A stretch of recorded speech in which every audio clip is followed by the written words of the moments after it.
Assalamualaikum warahmatullahi wabarakatuh. Waalaikumsalam. Alhamdulillah rabbil alamin. Asyhadu an la ilaha illallah, asyhadu anna Muhammadan abduhu rasuluh, la nabiyya ba'da. Allahumma shalli ala Muhammad wa ala alihi wa ashabihi ajmain. Saudara pemirsa di mana saja Anda berada, bertemu kembali dengan saya Mukhlis Dendros dalam acara Kultum Ramadan 1442 Hijriah 2021 Masehi. Kita berada di akhir bulan Ramadan 1442 Hijriah. Insyaallah kita akan menyelesaikan ibadah puasa Ramadan ini dengan sebaik-baiknya. Mohon kepada Allah bisa berikan pertolongan kepada kita sehingga Ramadan kita diberikan derajat yang tinggi dengan tujuan puasa yaitu takwa.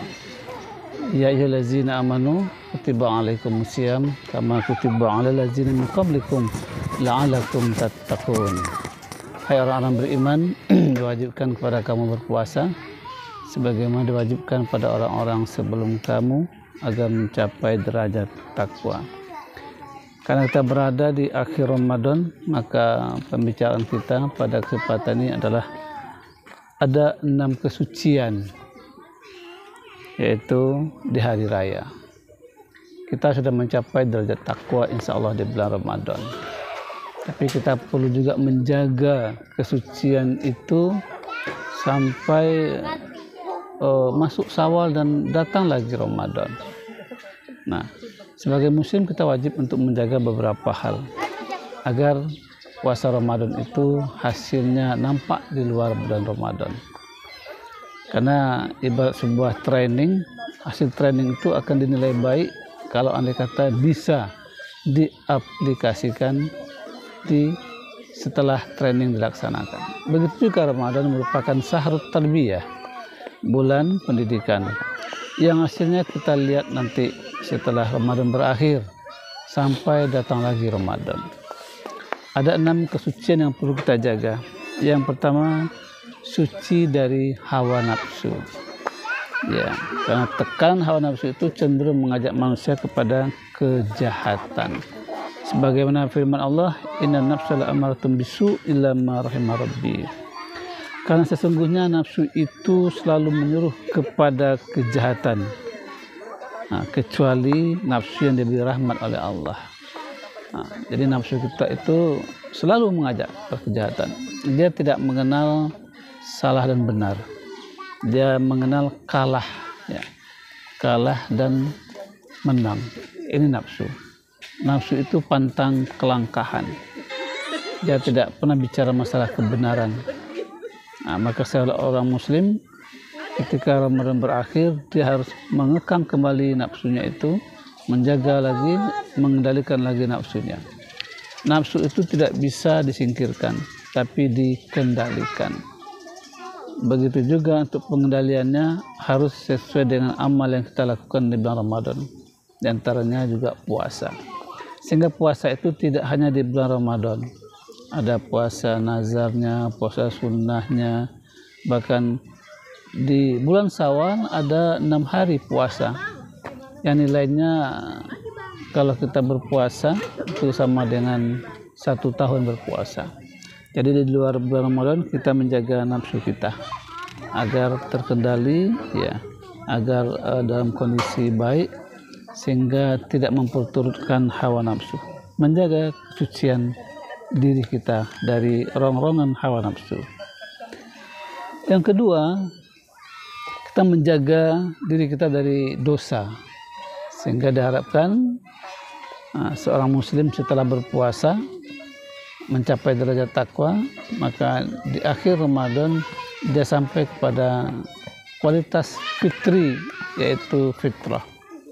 Jadi Id atau Idul Fitri itu artinya kembali kepada kesucian. Ramadan kita mampu untuk mengekang diri kita untuk tidak berbuat dosa dan maksiat. Maka seharusnya di luar Ramadan juga kita kendalikan diri kita, jangan sampai berbuat dosa dan maksiat. Allah membuka peluang kita untuk bertobat. Sebagaimana firman-Nya dalam surah Az-Zumar ayat 53. innallaha yaghfiru dzunuba jami'a. Sesungguhnya Allah mengampuni dosa-dosa semuanya. Jadi dosa seorang muslim itu kalau dia ingin mau bertobat ya, maka Allah akan mengampuninya. Kita jaga diri kita dari dosa dan maksiat. Walaupun Ramadan sudah berlangsung, sudah berakhir, untuk masuk Ramadan berikutnya jangan sampai kita bergelimang dengan dosa dan maksiat. Yang ketiga, seorang muslim itu harus menjaga dirinya sehingga suci dari pikiran. Jangan sampai pikiran seorang muslim itu tercemari, ternoda oleh pikiran-pikiran lain, apakah sekuler, liberal, atau juga pikiran-pikiran yang bisa merusak, sehingga dapat dinyatakan salimatul fikrah. Seorang muslim itu pikirnya harus terjaga dengan sebaik-baiknya. Jangan sampai melakukan tindakan-tindakan yang tidak baik yang diawali dari pikiran. Di antaranya adalah mensyirikatkan Allah. Umumnya seluruh isme apa saja, seluruh aliran apa saja itu mengajak seseorang untuk mensyirikatkan Allah. Syirik itu berbahaya dalam kehidupan seorang muslim. Dalam surah Az-Zumar Allah berfirman, la in asrakta la yahbatanna amaluka. Kalau kamu mensyirikatkan Allah, maka seluruh amal-amalmu itu hancur, habis. Maka sia-sialah ibadah kita. Jadi setelah Ramadan kita jaga diri kita ya dari pikiran-pikiran yang kotor. Orang nyebut dengan istilah fiktor, pikiran kotor.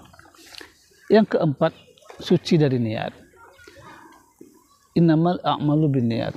Kata Rasulullah, sesungguhnya seluruh amal itu diawali dari niat. Maka niat yang baik akan melahirkan ya amal yang baik. Yang amal yang baik tadi juga akan menghasilkan pahala dari Allah SWT. Tapi kalau niat sudah salah, maka tidak akan mendapat pahala dari Allah SWT. Wa ma umiru illa liya'budullaha mukhlishina lahuddin. Tidak diperintahkan kita untuk melaksanakan ibadah kecuali ikhlas, hanya memurnikan ketaatan kepada Allah SWT. Kelima, suci dari keharaman harta benda. Jadi kita harus menjaga yang masuk ke dalam diri kita berupa makanan, minuman, itu harus yang halal. Rasul mengatakan, halalun bainun, haramun bainun. Yang halal itu sudah jelas, yang haram juga sudah jelas.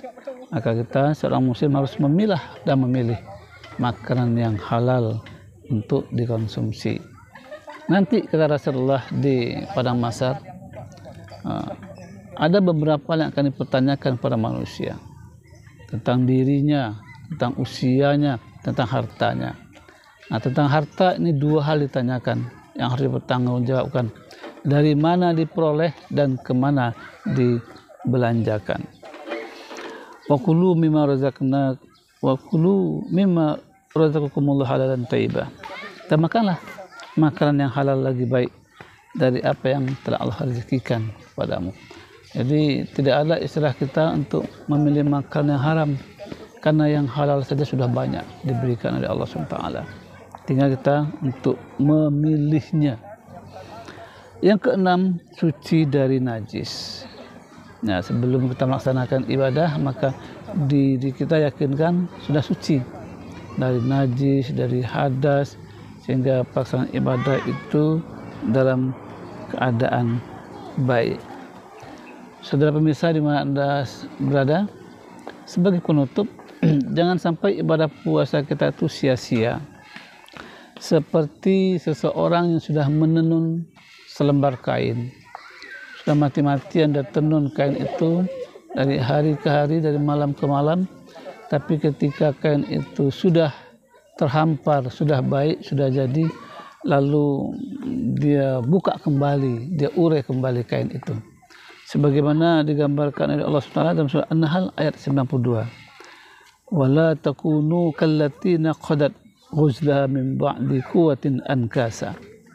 Dan janganlah kamu seperti seorang perempuan yang menguraikan benangnya yang sudah dipintal dengan kuat menjadi cerai berai kembali. kita berharap ibadah puasa yang kita lakukan itu penuh, total, sehingga juga akan mendapat pahala dari Allah SWT. Dan jangan kita hancurkan ibadah puasa tadi dengan hal-hal yang maksiat, dosa, dan segala macam. Mudah-mudahan kita mampu melaksanakan ibadah puasa pada hari ini dan menunggu detik-detik saat beduk maghrib dan azan berkumandang. Demikian, bila taufiq hidayah. Assalamualaikum warahmatullahi wabarakatuh. Waalaikumsalam.